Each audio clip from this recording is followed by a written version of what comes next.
think I have moved my camera again. I don't know. Um,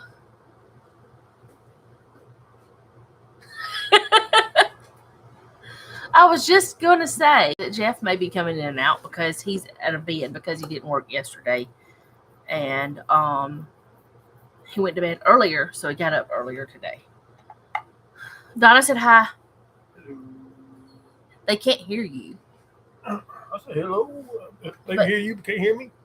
yeah, because I can't hear you when you're over yonder. Hello. Weirdo. So, what are you fixing to do? What? Shit. Look, what about that color? Just plain. Color what? The Formica. Oh. We're trying to figure out how to finish.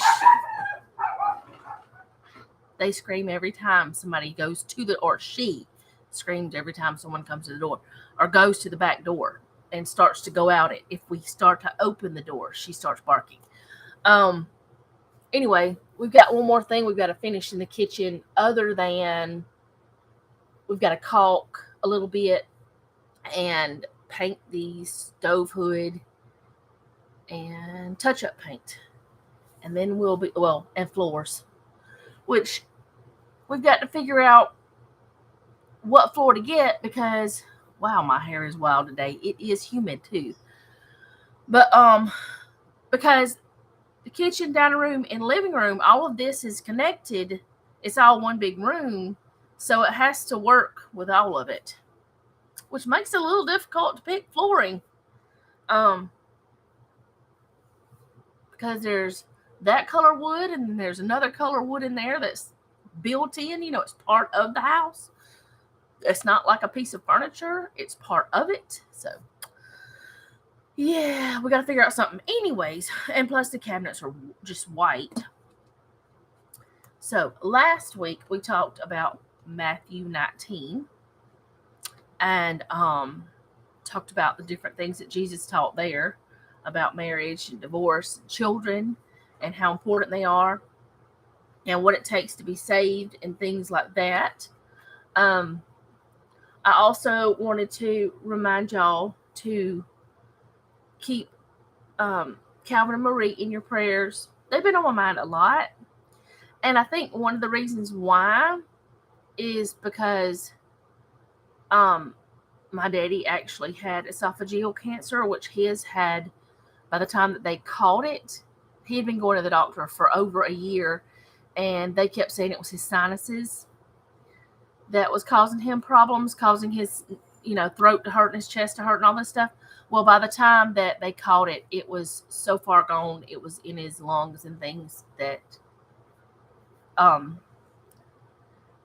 they couldn't help him. But thankfully Calvin is not, the cancer is not as progressed. It's only in one place. Well, we haven't really got started much. We haven't talked about anything, and I didn't really recap.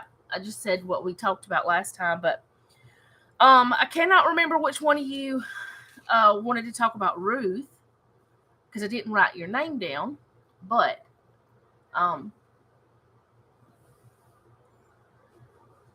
yeah, I don't know. I mean, I've been watching Calvin and Marie for a couple of years. They did the Fall Food Friday with Fallon. I've met a lot of people because of Fallon Moss. She just does not understand the amount of people I've met because of her and the amount of people that I watch because of her. Anyway, they had done a video for the collaboration, and I started watching them.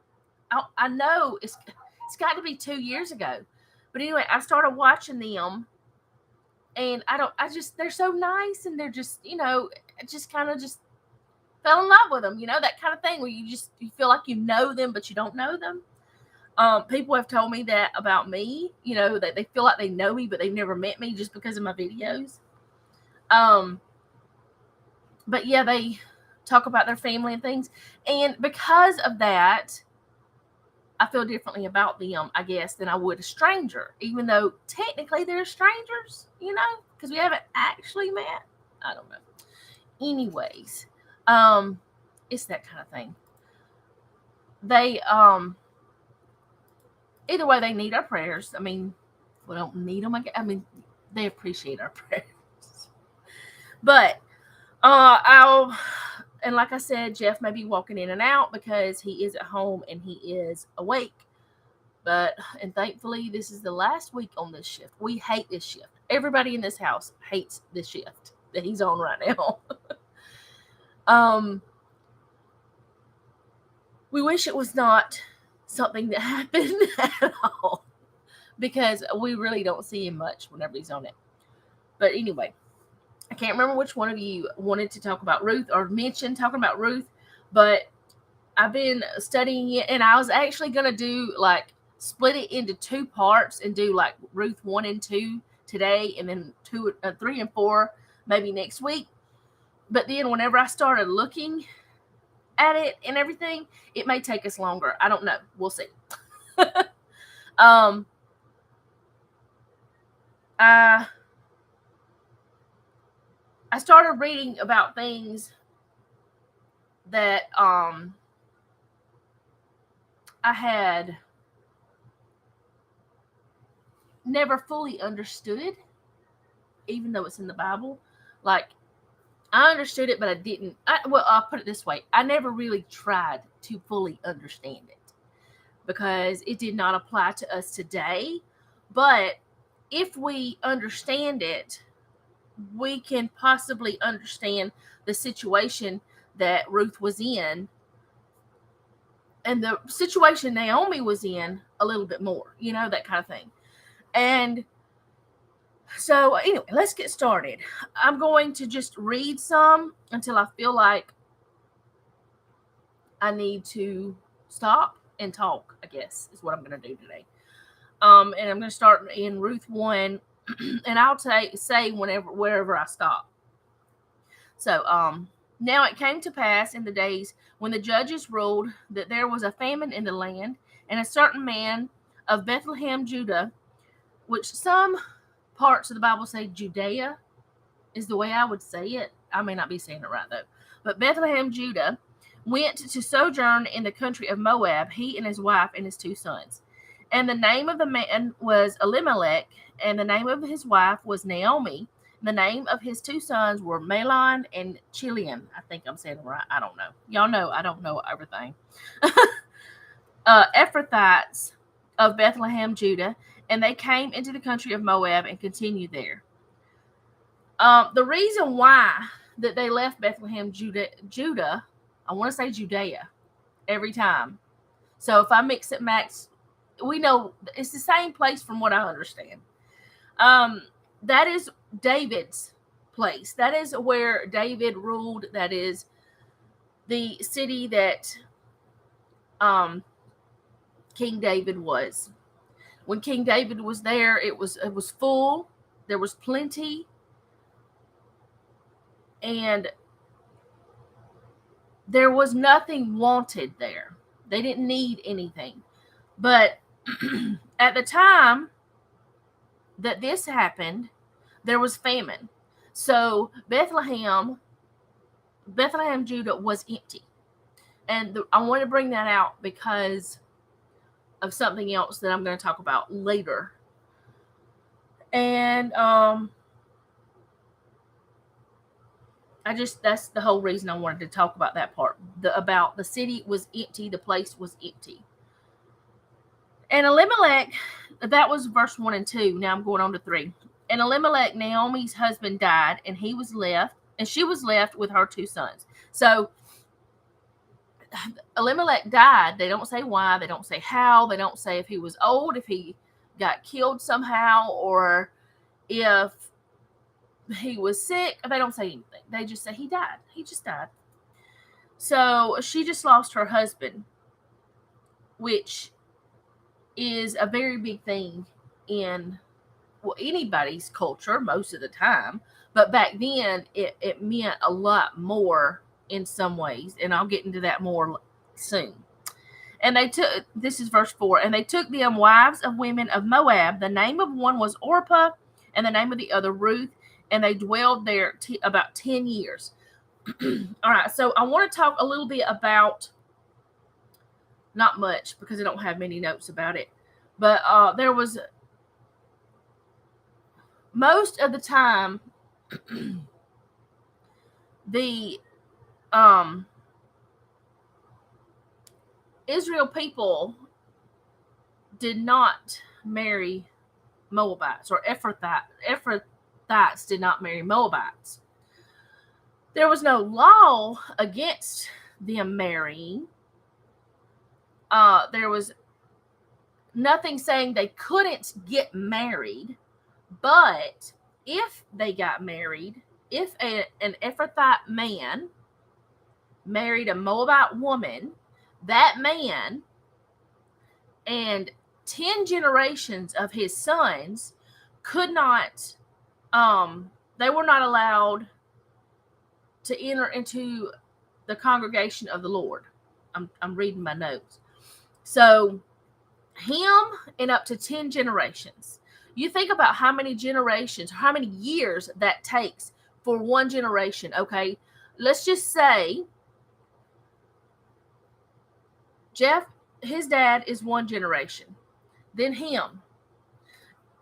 Noah was born when Jeff was 28, I want to say, almost 29. And I believe I'm right. Anyway, he was in his late 20s when Noah was born. All right, now Noah is the third generation of these men. And Jeff is 52, Noah is 23. Noah has no thoughts about getting married right now. He's got other things he wants to do before he gets married. And, he's got a plan. He wants to be able to be stable before he gets, or as stable as possible nowadays, before he gets married and starts a family, because he doesn't want to get married and struggle as much as we did. All right. So right now, the fourth generation is on pause. It's not here yet. But just thinking about that, Jeff's daddy is in his 70s.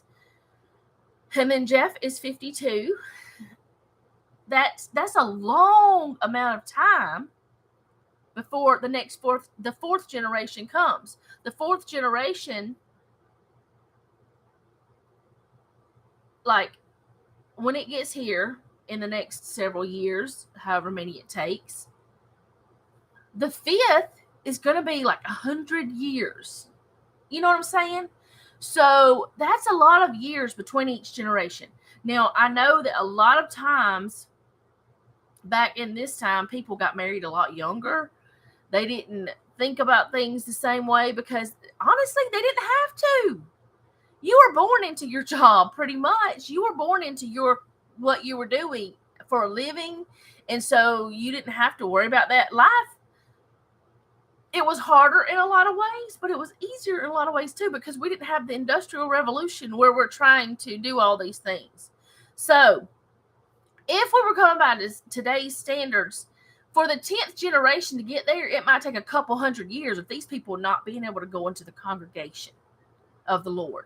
That is what I was trying to get at. Now, I don't know exactly what that means. I know that to me, if I couldn't go to church, and I'm thinking in my mindset, that's what it would be. If I couldn't go to church, if I didn't have that choice because of who I married, that would be harmful to me. That would make me think hard about who it was I was marrying, because God's more important to me. Now, I don't really know what it meant. I have not looked into it further, and now I wish I had, because now I've had more thoughts about it while that I'm sitting here talking to you guys than I did while I was studying. But to me, not being able to go into the congregation of the Lord is a big deal. And it's something that I would definitely be thinking about before I went and did that. Let's see, Deuteronomy 23:3. There is a note in my Bible let me go back. Hello, Miss Daisy. She hasn't been sitting with me as much lately, which the last several days I've been outside the whole time. I've got boo-boos all over my hands from doing all kinds of things. 23:3, I think is what I said. An Ammonite or Moabite shall not enter into the congregation of the Lord, even to their 10th generation shall they not enter the congregation of the Lord forever. Okay.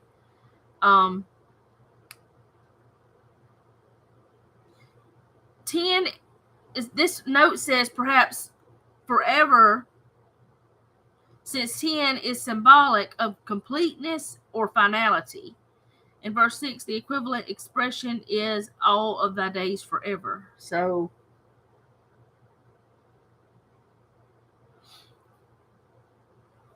it didn't tell me what I wanted it to tell me. It is talking about the people who were excluded from going into the temple. So maybe y'all might want to go look at Deuteronomy 23. My Bible says Naomi lost her husband and 2 sons in 10 years. Yeah, it was in 10 years because it does say that. Where did I read it? Yeah, they dwelled there about 10 years. It says that. But I'm saying that once a Moabite or once an Ephrathite married a Moabite and they had children, that's how long.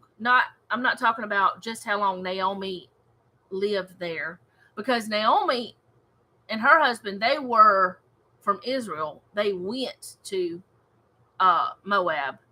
They didn't, they weren't intermarried, I guess. I don't really know how to say it other than that. But yeah, Deuteronomy 23. I might have to go back and read a little bit more about that too myself, because I just had more thoughts about it. But anyway, let me go on to the next part, verse 5, I think. Yes, verse 5. And Mahlon and Chilion died also, both of them, and the woman was left of her 2 sons and her husband. Now, back in that time, if you had no husband and no sons, you were pretty much like, you had nothing. If you didn't have someone to take care of you, you had nothing, because you couldn't work. You had no one to take care of you. You pretty much were homeless. You were destitute. And that is why I believe that God says to take care of the widows and the orphans, because a widow who had no children alive, no sons, could not take care of herself. She could not provide for herself. But and this is where I wanted to get back to the emptiness. Naomi was left empty. She had no one. At least that's what she thought. We know that that's different. But she had nothing anymore. She had no way to care for herself. She had to go back home to her family. And we're going to get into that next. But she had to go back to her kin, because where she was at, she had no way to get food, to get anything. Because of the way that it worked. And I really wish I would have put some notes down. But I was really more interested in another part that we'll get to. I don't know why. But for some reason it caught me today. Or, it caught me whenever I was doing this. Because I was up early this morning doing notes and stuff, because I didn't get to do any of this study. I knew what I wanted to study, but I didn't get to actually write my notes until today, because we've been busy. And tonight there's a video showing what we've been busy doing. But anyway, let me go on. So, verse 6, then she arose with her daughters-in-law, that she might return from the country of Moab, for she had heard in the country of Moab how the Lord had visited his people in giving them bread. So she's learned that Bethlehem, Judah is being filled up again. Bethlehem, Judah is abundant because God has restored that place. That was verse 6. Verse 7, wherefore she went out of the place where she was, and her 2 daughters-in-law with her, and they went on the way to return unto the land of Judah. So at first, her and the girls which I'm going to say girls because they're girls. I don't know how old the women, the daughters, were going back there. And Naomi said unto her 2 daughters-in-law, Go, return each to her mother's house. And the Lord deal kindly with you, as ye have dealt with the dead and with me. So she's saying to them, go back home, go back to your family, so you can get married again, so you can have what you need to live. Because these 2 girls had no children. They had no husband. So they had no one to take care of them either. They were 3 empty women. But Naomi knew that they were under no obligation to stay with her. And she knew that they could go back home because they were not under any kind of obligation to marry into her family. And we'll talk about that in a moment. That's what got me today. That I just started writing notes. I started studying it and looking at different places in the Bible. But and I did get some stuff off a website, which I don't know how accurate it is because it's Wikipedia, but I'm going to link that. I forgot to do it. But anyways, Naomi was telling the girls, go back home and let your mother and father help you find another husband, because they could do that because they were not obligated to Naomi. The Lord grant you, and also Naomi said that they were good to the dead. In other words, they were good wives, is what I'm understanding. From what I understand, they were good wives, good daughter-in-laws. That's the way it sounds to me. The Lord grant you that you may find rest, each of you, in the house of her husband. Then she kissed them, and they lift up their voice and wept. So she's saying, go get married again. That's what I just made a weird noise whenever I did that. It made my voice do something. But that's what I'm understanding. That she's telling them, go back and you can get married. And now I want to read a little bit of these notes. Take a sip of water too. But now, this is the stuff I got from Wikipedia. I did not write down everything on Wikipedia. I just wrote down some of it that I wanted to bring out. But I will, like I said, put that down into the description. I'll just go ahead and put it down there now. Okay, so it's there. So Yibam is what I'm going to be talking about. And it is when it's about the marriage of widows, what a widow, how she is to marry again after her husband dies. Yibam is a Jewish tradition, or that's probably not the right word, but it is what they do. The man is practicing Yibam whenever this is done. But it's where that, and I was going to look up the other, what's her name? I can't think of her name. But this happened in the Bible where, what was her name? Anyway, y'all help me remember the one that got married and then the brother died, the husband dies, and then she marries her brother, and then he spills his seed on the ground, and then did she marry another one and he dies, or no? I can't remember. Anyway, she's supposed to marry the youngest, but they say he's too young, and she ends up tricking the dad, and the dad and her have a baby. I cannot think of who it was. I know the story, but I cannot think of the names. And yes, that was a quick version of a bunch of stuff happened in between, but who was that? Anyways, that is what is practiced. Whenever a woman is married into a family, if her husband dies, Judah was the father, I think. Yes, I think so. my voice today. What is it's allergies. The pollen count was super high yesterday. Anyway, maybe we need to study that one. I have studied that before. Was it when Joshua was? I don't know. It was one of the sons of Abraham. No. Anyway, we're not supposed to be studying that right now, but okay. It looks like I need to study it again tomorrow. Yes, I believe. Let me look. What is wrong with my voice? Jewish woman archive, Tamar.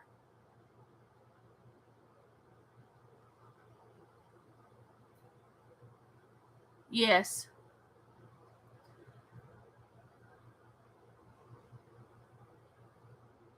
Yes, she was married to and whenever died, she married Onan, and whenever he died, because he was supposed to be a surrogate, he died, and then they wouldn't let her marry again. They sent her back home, so she tricked Judah, pretending she was a prostitute. Yes, thank you so much. Judah would not do what he was supposed to do, so she resorted to what she did. Yeah, exactly. There was a reason why it happened. I really don't know if he would be considered practicing Yibum, because he did marry her, I guess. I know he brought her to his house, but he never did anything else again, from what I understand. They never did anything else to have any more children.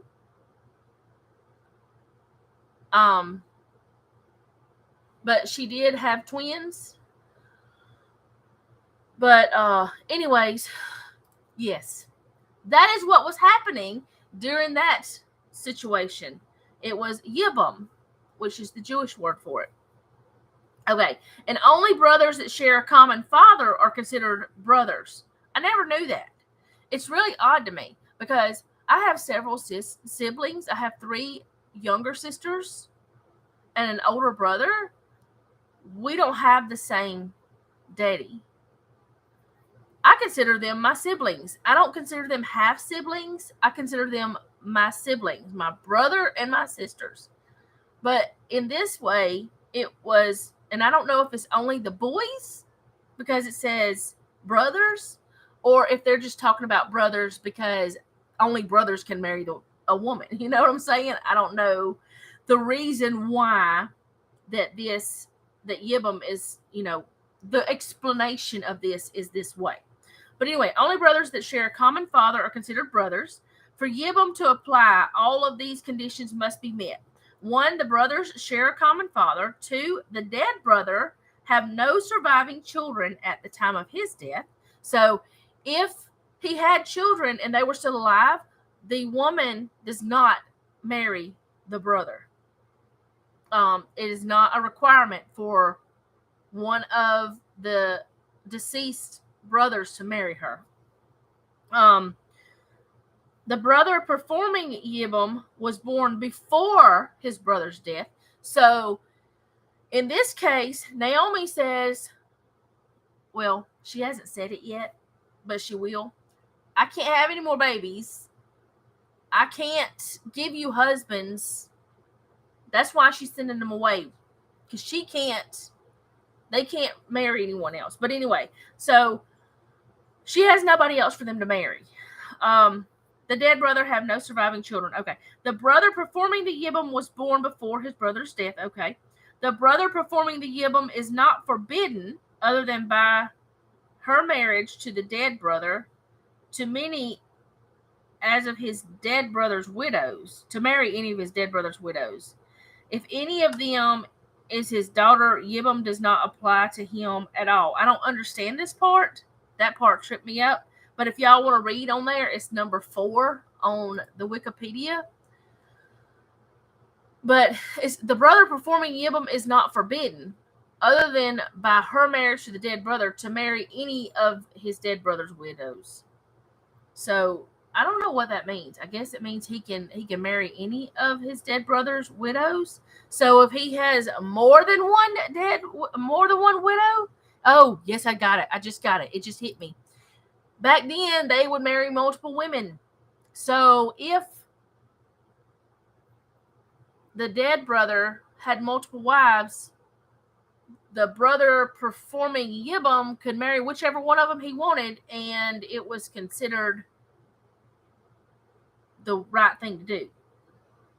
I don't know if he can marry multiple of them or what, but I don't know that part.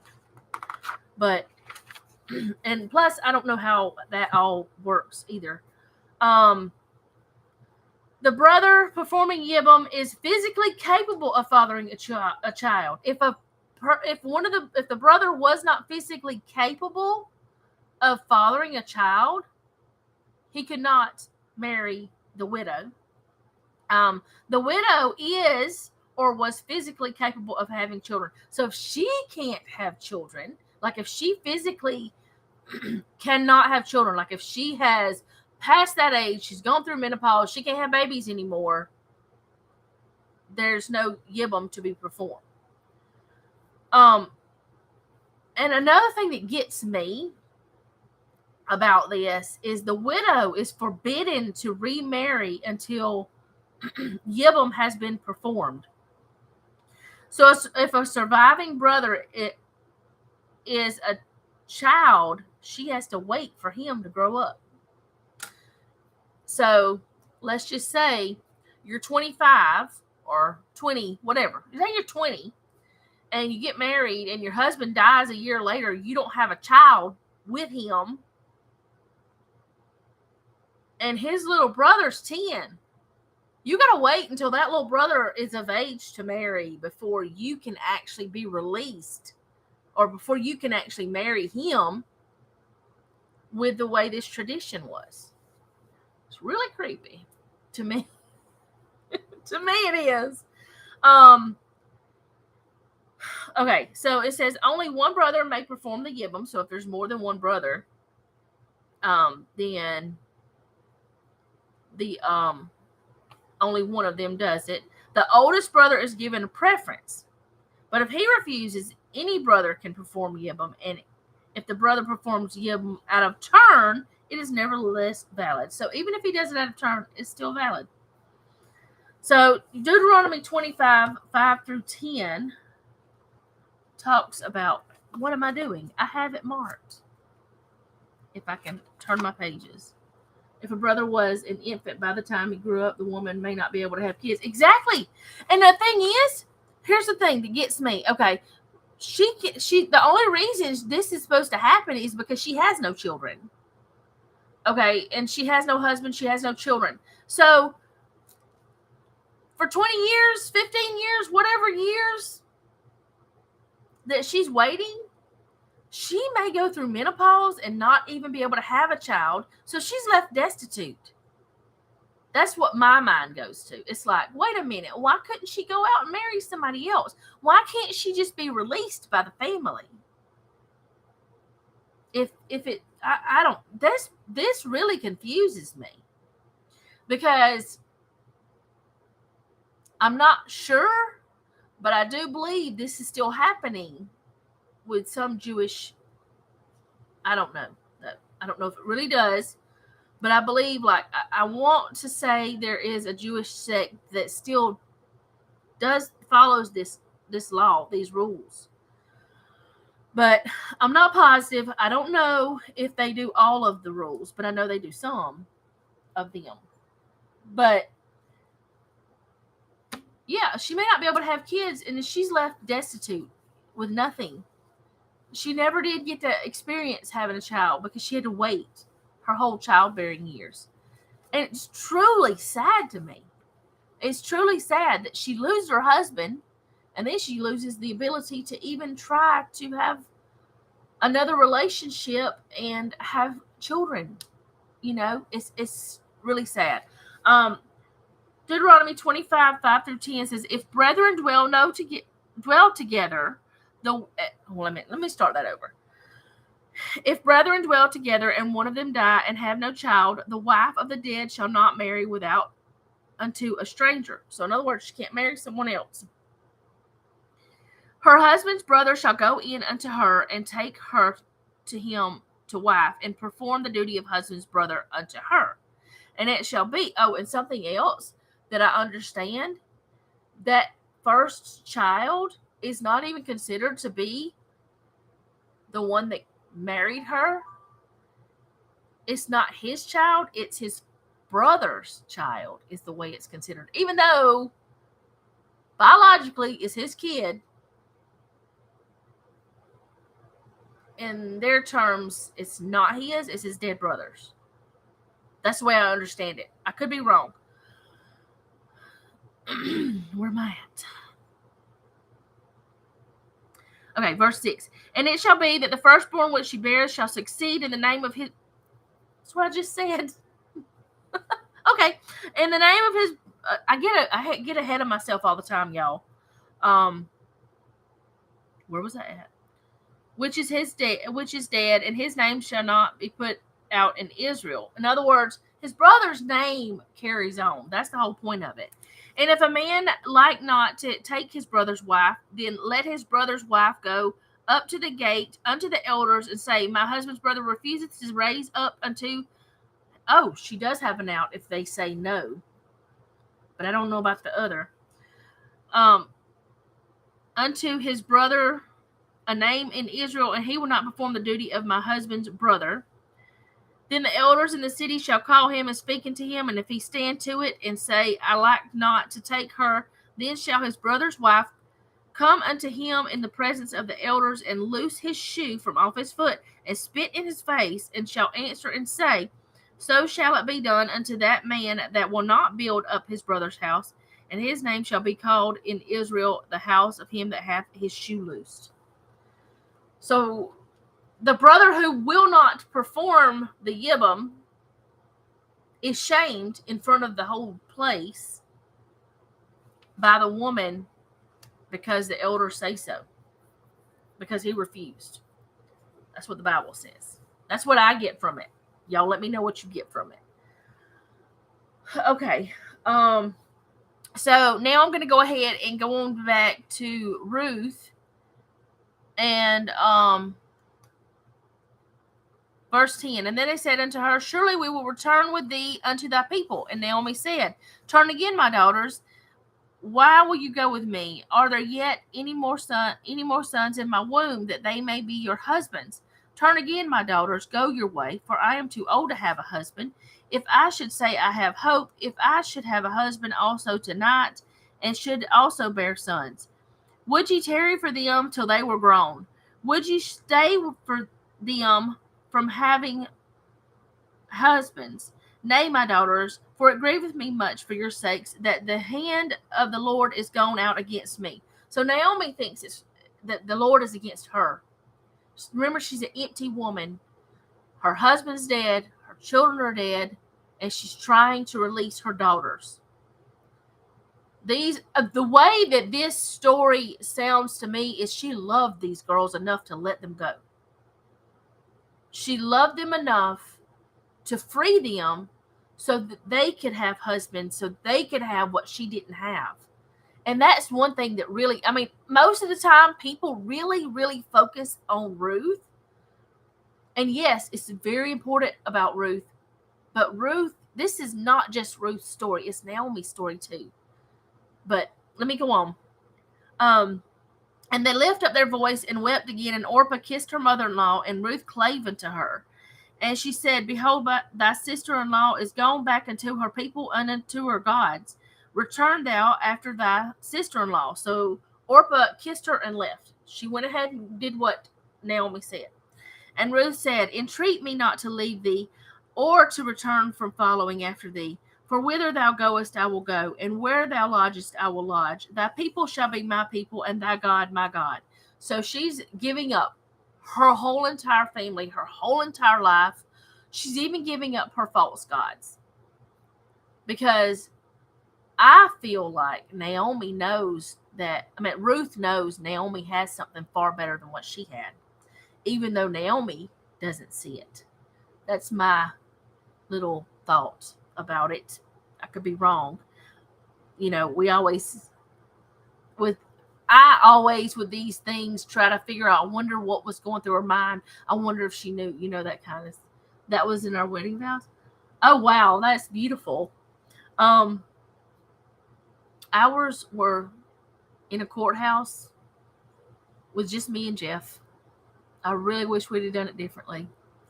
That didn't happen because of other reasons. Um, let's see.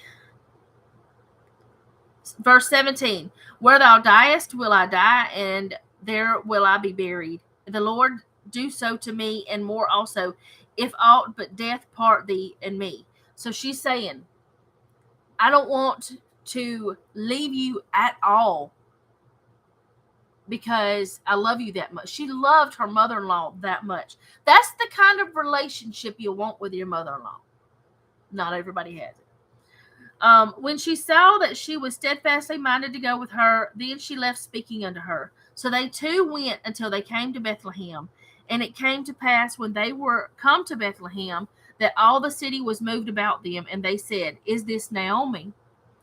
And she said unto them, Call me not Naomi, call me Mara, for the Almighty hath dealt very bitterly with me. She is saying, I just feel like somewhere in Naomi, she is in this deep depression. I mean, honestly, I feel like I would be there too. I feel like I would be in a deep depression and feel like God had left me if that happened to me. I just feel that might be what I felt, because I have felt a depression, not so much that God had left me, but whenever my daddy died, I felt like God had taken so much from me at the time. And I know God didn't take him. I know that now. But at that time, I fell into this deep depression that caused me to do things that I don't understand why I did them now. I don't understand a lot of things. And I was not in a good church either. The church I was in, I still don't understand how it's open, because they're not for the people. They're not there to build disciples. They're there for lip service, it feels like. But anyway, that was a long time ago. That's almost 16 years ago, actually. But I was in a deep depression. So I can kind of say, yeah, I can see Naomi feeling like God left her. So she changed her name to Mara. And she said, I went out full, and the Lord hath brought me home again empty. Why then call ye me Naomi, seeing the Lord hath testified against me, and the Almighty hath afflicted me? So Naomi returned, and Ruth the Moabitess, her daughter-in-law, with her, which returned out of the country of Moab, and they came to Bethlehem in the beginning of barley harvest.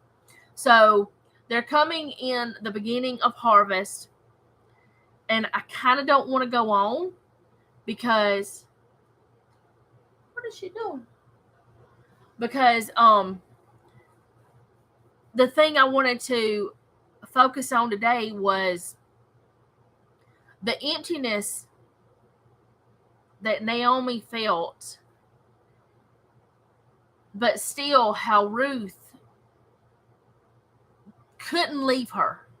There was a reason why that God kept her with Naomi. There was a reason why that God wanted Ruth to come back to Bethlehem. And I mean, we probably have all read the story, and I mean, it's only 4 short chapters. You could read it in no time if you haven't read it. But I think I want to stop there today and then go on, because there's just so much in every little chapter of this tiny book of the Bible that I feel like, even the fact that Orpah kissed her mother-in-law, and yeah, Mara means bitter. Orpah kissed her mother-in-law and went back home.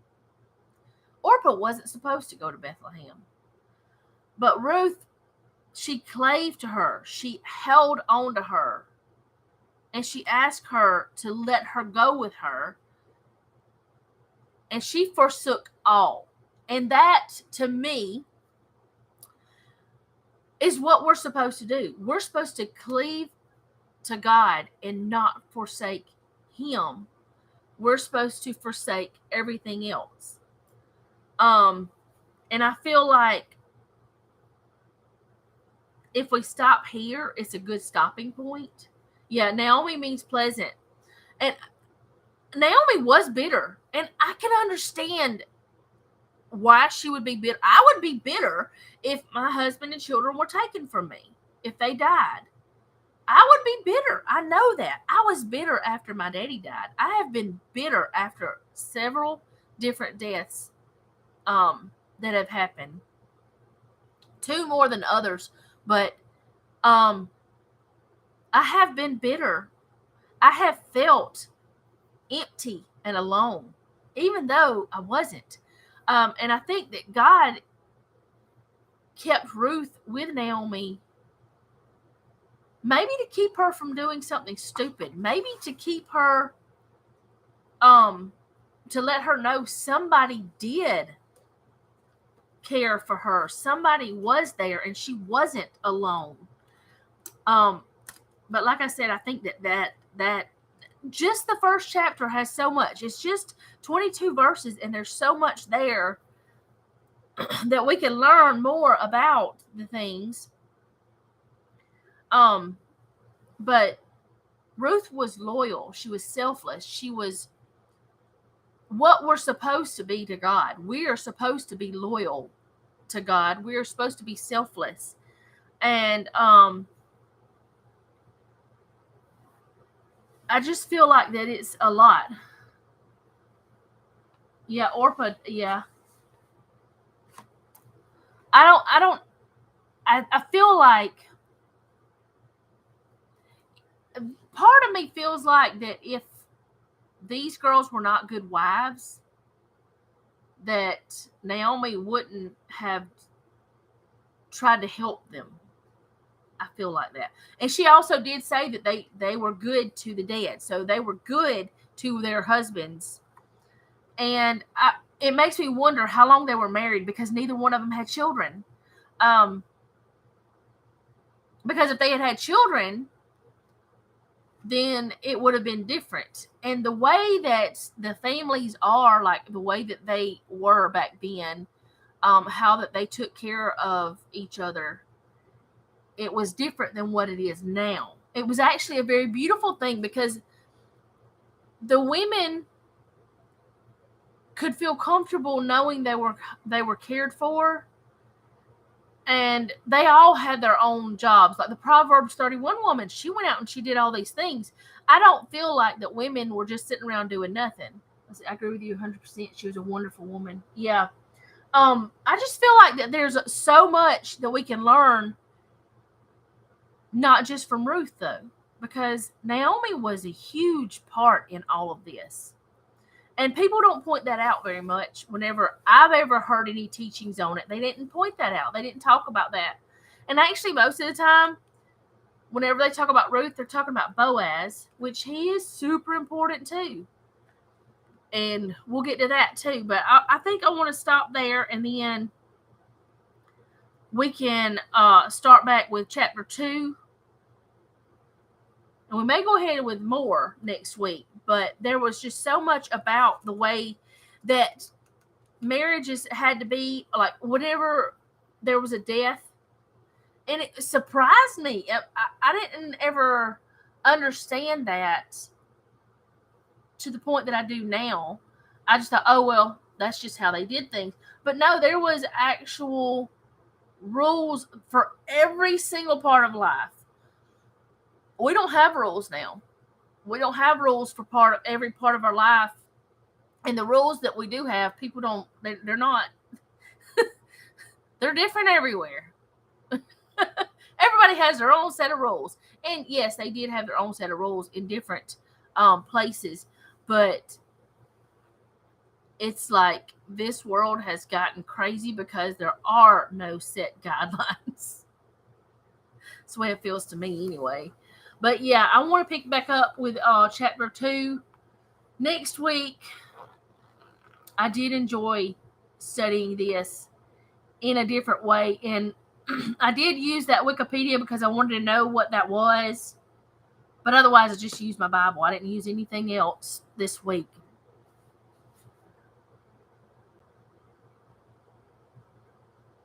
Well, that just happened. But yeah, we'll pick it back up next week. And y'all, it's June tomorrow. Where is the year gone? Which I kind of like June because at the end of June, Jeff will be off for a week. And the 1st of July, he's off for a week. So 2 weeks in a row, he gets to be home. I like that part. But yeah, but this year is flown. And I hope that y'all did enjoy this or get something from it. I got a lot from it. Things that I didn't even realize. I didn't think about that kind of stuff when just reading it. You don't think about that stuff just reading it. You're like, oh, okay, well, she left and she didn't, and she's going with her, and oh, that's sweet. That's nice. Whatever, But there was a lot in the first chapter. To me, it felt like a lot to me. But I will see you guys next time. I do hope that this was okay. I hope this is what you wanted whenever you want to talk about Ruth. But I am going to be having a video tonight too. I know I normally don't on Tuesday night, but since I'm doing my garden, since it's garden time and we finally got it in the ground, we're doing a garden. I did a garden update. It's already ready to go. Later on tonight it comes out. But I'm glad y'all were with me today. Thank you for hanging out with me and doing these studies with me because I need some Bible study time with y'all. I do enjoy it a lot because I don't really, I don't have this anywhere else. So it's good to hear other people's thoughts and also confirming what I'm thinking too. Whenever you guys think the same thing I'm thinking, that's really awesome. Like, oh, well, that is what, that meant, that kind of thing. But I'm glad y'all were here today, and I hope to see you again next time. And remember, don't take any wooden nickels, and be sweet.